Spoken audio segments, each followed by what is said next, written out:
오늘 본문의 말씀을 통해서 주 하나님은 강한 자이심이라 라고 하는 제목으로 주신 말씀을 나누도록 하겠습니다. 어제 본문 우리 17장, 우리 한 장 전체의 말씀 읽었는데요. 큰 음녀로 대변되는 바벨론이 나왔죠. 그 나라가 종국에 가서는 파멸과 멸망으로 끝나게 될 것이다. 하지만 그 나라 가운데에도 이 땅 가운데 일시적으로 어떤 권세를 받아서 활보하게 되고 많은 나라와 백성들을 미혹하는 일에 바벨론이 쓰여지게 되지요.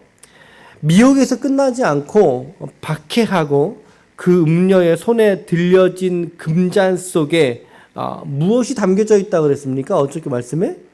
네, 그렇죠. 순교자들과 성도들의 피. 그 피에 취해져 있다라고 그랬잖아요. 그 음녀가. 그렇죠? 그런 모습 보게 되었어요. 하지만 하나님께서 그 짐승이 음녀를 미워하게 하셨죠. 둘 사이를 갈라놓게 하셨어요. 갈라놓게 하셨고 그 음녀의 살을 먹고 그리고 불에 살라버리시는 심판을 하나님이 그들에게 행하여 주셨죠. 이러한 심판의 역사 속에서 우리는 결국에는 하나님이 그 음녀와 그 짐승조차도 하나님의 주권에 있구나. 영원한 주권자가 하나님이시구나 라고 하는 것을 우리가 보게 됩니다. 그 하나님을 믿고 그리고 택함을 받은 자들은 결국에 이러한 영적인 구도 속에서 결국에는 주님과 함께 승리하는 존재다 라고 하는 것을 어제 말씀해 주셨어요. 그래서 그의 택하신 자, 그의 거룩한 자들도 이기는 자다라고 말씀을 해주셨죠. 오늘 18장의 말씀을 보시면 이러한 일 후에라고 말하고 있습니다. 이러한 일 후에 그러한 환상을 보고 난 뒤에 또 다시 보인 환상에 대해서 말씀하고 있어요. 하늘에 내려오는 것을 보니, 하늘에서 뭔가 내려왔어요. 내려오는 것을 보니 큰 권세를 가졌더라. 그의 영광으로 땅이 환하여지더라 라고 표현되어져 있습니다. 1절 말씀에 보니까 그러니까 하늘에서 내려오는 것이라고 표현한 것으로 보면 주님을 이제 것이라고 할 수 있겠습니까? 주님을 것이라고 표현하지는 않을 것 같아요. 아마도 또 다른 천사일 것 같습니다.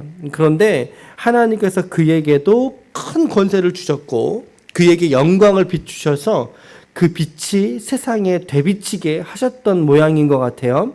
그러면서 그 내려오는 것이 큰 음성으로 외칩니다. 2절 말씀해 보니까 힘찬 음성으로 외쳐서 이르되 뭐라고요?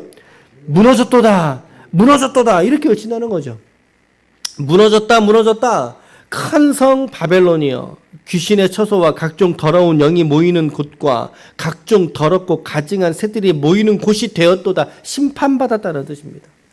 그들의 화려함이 철저하게 무너져 버리고 그들의 정작의 그 본연의 모습이 드러나는 거죠. 추악한 모습, 더러운 모습, 각종 가증한 새와 더러운 영들이 모이는 그 형국으로 그 바벨론이 무너지고 드러나게 되었다는 것입니다. 3절에서 만국이 무너졌고 땅의 왕들이 그와 함께 음행하였다. 여기서 그는 누구겠어요? 그는 누구겠어요? 바벨론이겠죠. 바벨론, 음녀 바벨론이겠죠. 그와 함께 무너졌고 땅의 왕들이 그와 함께 음행하였고 땅의 상인들도 그 사치의 세력으로 치부하였도다 하더라. 우리 어저께 본문의 17절에 보면은 큰 음녀가 등장했었죠. 큰 음녀의 모습이 어땠어요? 빨간색 옷을 입은 그 음녀의 모습이 어땠어요? 각종 보석과 진주와 금으로 온갖 치장한 모습이었지 않습니까? 우리 어저께 이미지 봤죠? 그 겸손한 모습인가요? 아니에요. 겸손한 모습하고 거리가 상당히 멀어요. 아주 사치스럽고 아주 이런 표현이 좀 요망한 모습이었던 거죠. 그 모습이 금과 보석과 진주로 치장한 그의 모습은 너무나 화려하고 교만하고 사치스러운 모습이었다는 거죠. 그런데 그러한 사치스러운 그 모습에 현혹되는 인간들이 있더라는 거예요. 그 모습에 현혹되는, 분별하지 못하고 현혹되는 사람들이 있어요. 그래서 더러운 방법으로 치부했다. 치부했다는 말의 의미는 뭐예요? 불을 축적했다 그 말입니다. 불을 축적했다. 세상 사람들이 어쩌면 돈 버는 방법들은 그런 방법일 수 있어요. 어떻게 해서든 내 만족과 이기를 위해서 내가 돈 벌기 위한 수단들로서 내가 그러한 부를 추구하는 세상 사람들의 어떤 모습을 우리가 볼 수 있다는 거죠. 4절 말씀 같이 읽을게요. 4절 시작. 내가 들으니 하늘로부터 내 백성아 그의 죄에 참여하지 말고 그가 받을 재앙들을 받지 말라. 요 4절 말씀을 한번 잘 보세요. 4절을 잘 보세요. 여기서 우리가 몇 가지 알 수 있는 게 있어요. 두 가지 정도. 첫 번째는요. 하나님의 백성들이 살아가는 현장은 곧 이 땅의 권세가 활보하고 있는 세상이라는 거예요. 바벨론이라고도 할 수 있는 곳이 바로 우리 성도들이 살아가는 자리라는 거예요. 이 말씀 잘 보세요. 다른 음성이 나서 이르되 내 백성아 거기서 나오라 그랬잖아요. 그러니까 거기가 어디예요? 지금 바벨론이거든요. 거기가. 그러니까 내 백성이 어디서 살고 있었다는 거예요? 바벨론에서 살고 있었다라는 표현이에요. 우리가 여러분 하나님의 백성이 되었다고 그래서 우리가 살아가는 삶의 자리가 갑자기 천국처럼 바뀝니까? 갑자기 거룩한 곳으로 바뀝니까? 그렇지 않다는 거죠. 바뀌어지지 않아요. 우리가 살아가는 삶의 현장은 여전히 세상일 수밖에 없고, 그리고 또 다른 표현으로는 세상이어야만 한다는 거죠. 세상이어야 돼요. 맞아요. 주님은 오늘 저와 여러분들을 세상 속의 빛과 소금된 사명으로 부르신 줄로 믿습니다. 그러니까 우리를 그 빛과 소명된 삶의 자리로 우리가 나아가야 되는 게 우리의 사명인 거예요, 여러분. 그죠? 빛과 소금의 사명처럼 그 사명 갖고 세속을 변화, 세상을 변혁시켜가는 우리에게 주신 또 다른 사명으로 우리가 바벨론과 세상 속에서 살아가야 된다. 그렇게 살아낼 때 비로소 우리가 세상에서의 어떤 그리스도의 복음의 사명을 감당할 수 있다는 거죠. 이러한 것이 첫 번째 것이었고, 두 번째 것이 무엇이냐면요. 세상을 우리가 살아간다 할지라도 그 세상의 죄에 혹은 그 세상의 허물에 우리 그리스도인들은 참여해서는 안 된다라는 것입니다, 여러분. 세상의 죄에 참여하지 말라는 것이 어떤 말일지 한번 여러분 생각해 보세요. 한번 생각해 보세요. 세상의 죄에 참여하지 말라는 게 과연 어떤 것일까? 여기서 세상이라고 하는 말은 긍정적인 측면에서의 세상을 말하는 걸까요? 그렇지 않아요. 부정적인 측면에서, 그렇죠? 세상의 영적인 주관자들이 세상을 다스리는 방법으로서의 그 세상을 말하는 거예요. 어떤 거예요? 하나님과의 관계 사이를 벌어지게 만드는 그 모든 수단들이 세상에 있잖아요, 여러분. 세상 속에. 그거에 가까이 물들이지 말라는 거죠. 예를 들어 볼게요. 돈이 필요합니다. 돈이. 그런데 여러분, 돈이 많음으로 인해서 오히려 타락하게 될 수 있고 죄를 짓는 일에 쉽게 접근하게 된다면 결국에 그리스도인들은 돈이 비록 없을지라도 경건하고 오히려 주님을 바라보게 할 수 있는 가난함을 선택할 수 있어야 된다. 세상이 우리에게 돈의 만족과 돈의 쾌락을 주는 일로 우리에게 미혹하고 있다면 오히려 우리들은 어떻게? 나 오히려 돈 없이 살래. 돈 없이 비록 가난하지만 그러나 경건하게 내가 오늘 살래 라고 하는 결단을 우리는 할 수 있어야 된다는 거죠. 이게 세상 사람들은 이렇게 결단 못해요, 여러분. 이 말은 돈 벌지 말라는 것이 아니에요. 돈 벌지 말라는 의미가 아니에요. 중립적인 가치의 재화들. 돈이 중립적인 거 아닙니까? 그런데 세상은 그 돈을 가지고 죄를 짓고 죄를 누리고 죄를 더 벌리는 일에 쓰여지도록 세상이 미혹한다면 우리는 그 세상의 교훈에 따라가지 말라는 거죠. 오히려 그 돈을 가지고 뭐예요? 이 돈이 하나님의 영광의 수단이 될 수 있도록. 할렐루야. 이 돈이 하나님의 영광을 위한 수단이 될 수 있도록 내가 오늘 버는 이 돈을 통해서 하나님 영광 받으시는 일에 쓰여지는 재물이 되게 하여 주옵소서. 그 마음으로 우리가 돈을 벌어야 한다는 거죠. 돈을 벌 때도 여러분 돈 많이 벌 수 있길 축복합니다. 왜 아멘을 안 하세요? 여러분 돈 많이 벌 수 있기를 축복합니다. 여러분 많이 버셔요. 그런데 거룩하게 버셔야 돼요. 거룩하게 버시고 그리고 거룩하게 쓰셔야 돼요. 그게 우리가 세상 속에서 우리가 해야 될 일이에요. 하나님의 일에 우리가 섬기고 드리고 나누는 일에 쓰여져야 하는데 세상은 우리를 통해서 그들의 죄에 참여하도록 우리를 미혹한다는 거죠. 그럴 때 우리가 그 속에서 거룩한 결단을 하라는 거예요. 나 그러한 방법으로 치부하지 않을래. 치부가 뭐예요? 돈을 모은다, 돈을 쌓는다. 나 그러한 방법으로 돈 쌓지 않을래.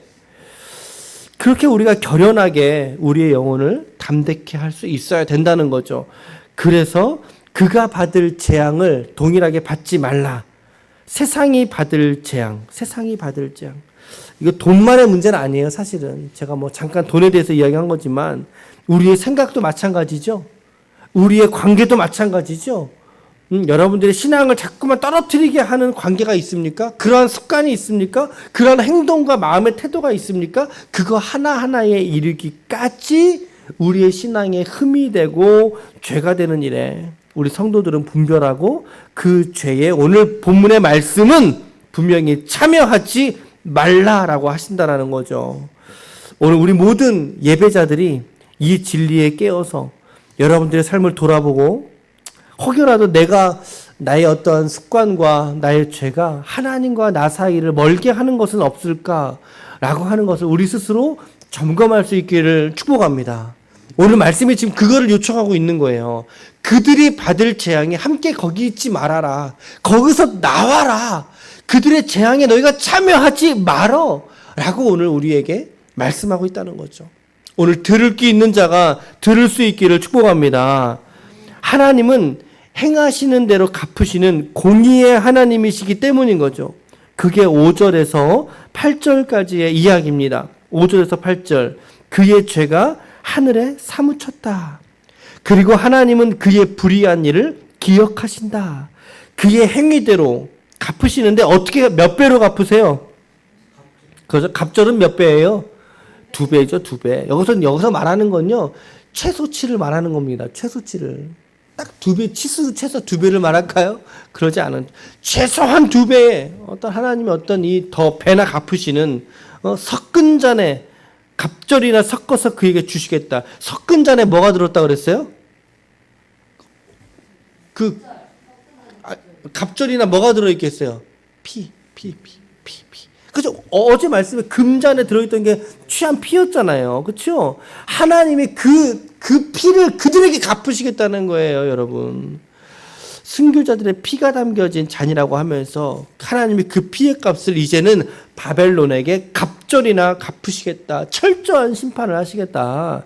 그러면서 7절에 뭐라고 말합니까? 그가 자기 영화를 얼마나 영화를 했느냐, 사치했느냐.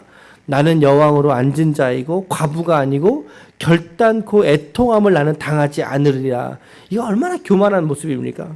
하나님이 그의 그러한 교만을 꺾어버리시고 그를 불에 살라버리고 그를 심판하신다. 그러면서 이제 마지막 절, 맨 마지막 문장 뭐라고 하고 있어요? 주 하나님은 강한 자이심이라. 8절 하반절 맨 마지막 절에 시작. 주 하나님은 강한 자이심이라. 할렐루야. 이 강하신 주 하나님이 오늘 여러분과 저의 아버지가 되시는 줄로 믿습니다. 이 강하신 자가 여러분과 저의 구원자이신 줄로 믿습니다. 오늘 우리가 어떤 삶을 살아가야 될까요? 이 아버지가 되시고 구원자가 되시는 하나님과 오늘 동행하고 그분과 함께 여러분들의 생애를 걸어갈 수 있기를 축복합니다. 우리도 허물과 죄가 있겠지만 그때마다 우리가 하나님 앞에 겸손하게 우리의 마음을 찢어 참회함으로 말미암아 하나님 앞에 그렇게 설 때에 하나님은 우리를 죄 없다 하시고 어린 양 예수 그리스도의 피가 발려진 거룩한 옷으로 우리를 날마다 입혀주실 줄로 믿습니다. 여러분, 우리 하나님은 어제와 오늘도 내일도 강하신 자입니다. 너무나 강하신 자이십니다. 세상을 심판하시고 주도하시는 분이 우리 아버지 하나님이십니다. 오늘도 이 강하신 하나님의 편팔에 붙들려서 참 만족과 기쁨으로 오늘을 살아갈 수 있는 하나님의 거룩한 종들이 다 되시기를 예수님의 이름으로 간절히 축원합니다. 축원합니다.